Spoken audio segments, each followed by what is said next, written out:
अनाया प्रीशे के हाथ दो के पीछे पड़ चुकी है। उसको बात बात पर जलील करना, उसको बात बात कर सबके सामने बुरा भला कहना, बस यही उसका काम रह गया है। लेकिन वो ये नहीं समझ पा रही है कि जितनी बेइज्जती वो उसकी करती है ना, उससे डबल ट्रिपल वो उसको तोहफे में दे देती है। और फिर ऐसी जिल्लत का सामना इस लड़की को करना पड़ता है कि इसके पास कोई जवाब ही नहीं रहता कि आखिर इसने क्या करना है। बहरहाल जी, आप देखेंगे परिशे जाकर कहती है कि मुझे तो समझ ही नहीं आ रही कि आखिर अनाया को मेरे साथ मसला क्या है, क्यों मेरे पीछे हाथ धो के पड़ गई है। इस पर बारी कहता है कि उसका दिमाग काम नहीं करता, मैं भी सिर्फ मिनाल की वजह से उसको बर्दाश्त करता हूँ।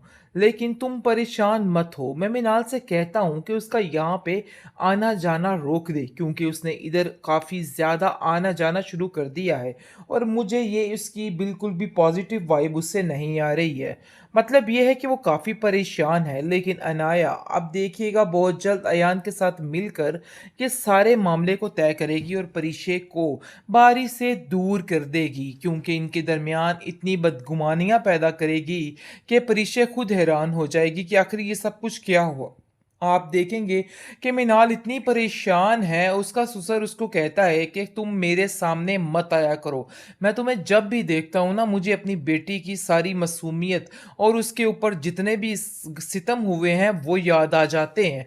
लेकिन जी, आप देखेंगे कि मिनाल कहती है कि मैंने ऐसा कुछ भी नहीं किया है और ना ही मैंने बारी से ऐसा कुछ किया कहा है।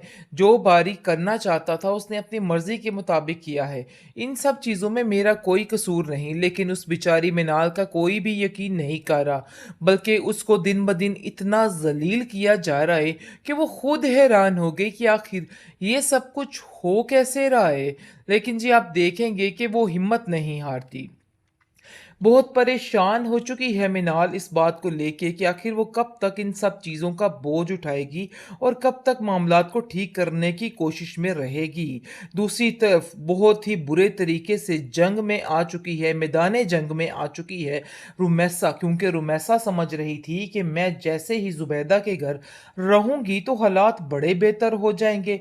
लेकिन उसको तो अंदाज़ा ही नहीं था कि उसकी तीन तितलियां उसका जीना महाल कर देंगी, क्योंकि जैसे ही पता चलता है परिशे को कि घर में इतना दंगा फसाद इस औरत ने फैलाया हुआ है, तो वो बहुत गुस्से में आ जाती है और कहती है कि आखिर आपको किसने हक दिया है कि इस घर में आके इस तरीके की हरकतें करे। हमने अपनी माँ को सारी जिंदगी परेशान देखा है, तो मैं अब अपनी माँ के ऊपर कोई परेशानी बर्दाश्त नहीं करूंगी। तो बेहतर यही है कि खामोशी से अगर आप इधर रहना चाहती हैं तो रह लीजिए, वरना मैं अपनी माँ को यहाँ से ले जाऊंगी। लेकिन जुबैदा उसको खामोश कर आती और कहती है कि बेटा, तुम नहीं समझ पा रही हो कि आखिर असल मसला है क्या।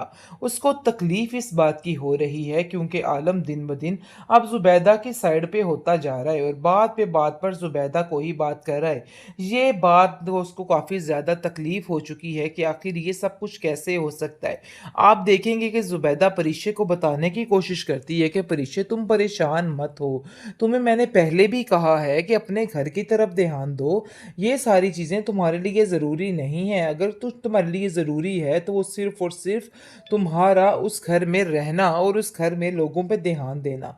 क्योंकि मुझे लगता है कि इधर के माहौल ने तुम्हें इस कदर परेशान किया हुआ है कि तुम्हारा दिमाग ही काम नहीं कर रहा और तुम्हें ऐसा लग रहा है कि तुम इस घर का सारा सिस्टम करके ठीक कर रही हो। देखो, अपने घर की तरफ ध्यान दो। मैं बस यही चाहती हूँ कि मुझे किसी किस्म की कोई भी कंप्लेन ना आए। अनाया प्रीशे के हाथ दो के पीछे पड़ चुकी है। उसको बात बात पर जलील करना, उसको बात बात कर सबके सामने बुरा भला कहना, बस यही उसका काम रह गया है। लेकिन वो ये नहीं समझ पा रही है कि जितनी बेइज्जती वो उसकी करती है ना, उससे डबल ट्रिपल वो उसको तोहफे में दे देती है।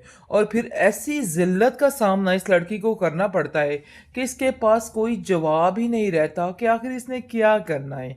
बहरहाल जी, आप देखेंगे परिशे जाकर कहती है कि मुझे तो समझ ही नहीं आ रही कि आखिर अनाया को मेरे साथ मसला क्या है। क्यों मेरे पीछे हाथ धो के पड़ गई है। इस पर बारी कहता है कि उसका दिमाग काम नहीं करता। मैं भी सिर्फ मिनाल की वजह से उसको बर्दाश्त करता हूँ। लेकिन तुम परेशान मत हो, मैं मिनाल से कहता हूँ कि उसका यहाँ पे आना जाना रोक दे, क्योंकि उसने इधर काफ़ी ज़्यादा आना जाना शुरू कर दिया है और मुझे ये इसकी बिल्कुल भी पॉजिटिव वाइब उससे नहीं आ रही है। मतलब ये है कि वो काफ़ी परेशान है। लेकिन अनाया अब देखिएगा बहुत जल्द अयान के साथ मिलकर ये सारे मामले को तय करेगी और परिचय को बारी से दूर कर देगी, क्योंकि इनके दरमियान इतनी बदगुमानियां पैदा करेगी कि परिचय खुद हैरान हो जाएगी कि आखिर ये सब कुछ क्या हुआ। आप देखेंगे कि मिनाल इतनी परेशान है, उसका ससुर उसको कहता है कि तुम मेरे सामने मत आया करो। मैं तुम्हें जब भी देखता हूँ ना, मुझे अपनी बेटी की सारी मासूमियत और उसके ऊपर जितने भी सितम हुए हैं वो याद आ जाते हैं।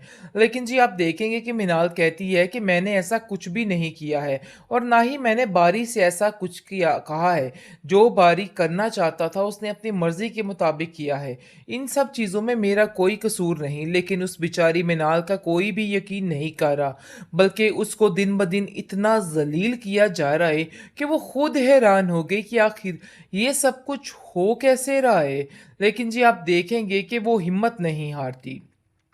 बहुत परेशान हो चुकी है मिनाल इस बात को लेके कि आखिर वो कब तक इन सब चीज़ों का बोझ उठाएगी और कब तक मामलात को ठीक करने की कोशिश में रहेगी। दूसरी तरफ बहुत ही बुरे तरीके से जंग में आ चुकी है, मैदान जंग में आ चुकी है रुमैसा, क्योंकि रुमैसा समझ रही थी कि मैं जैसे ही जुबैदा के घर रहूंगी तो हालात बड़े बेहतर हो जाएंगे।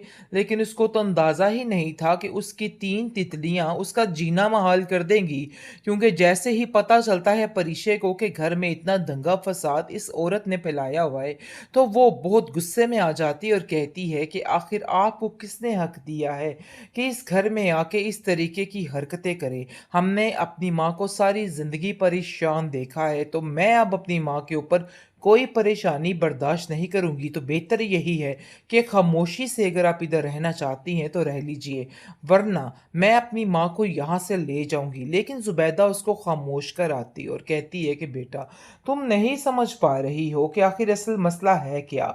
उसको तकलीफ इस बात की हो रही है क्योंकि आलम दिन ब दिन अब जुबैदा की साइड पे होता जा रहा है और बात पे बात पर जुबैदा को ही बात कर रहा है।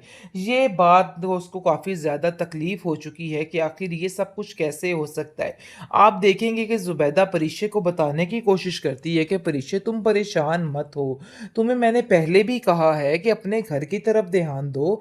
ये सारी चीज़ें तुम्हारे लिए ज़रूरी नहीं है। अगर तुम्हारे लिए ज़रूरी है तो वो सिर्फ़ और सिर्फ़ तुम्हारा उस घर में रहना और उस घर में लोगों पे ध्यान देना।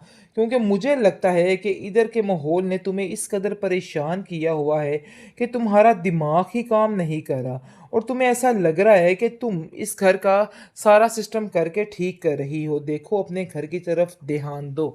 मैं बस यही चाहती हूँ कि मुझे किसी किस्म की कोई भी कंप्लेन ना आए।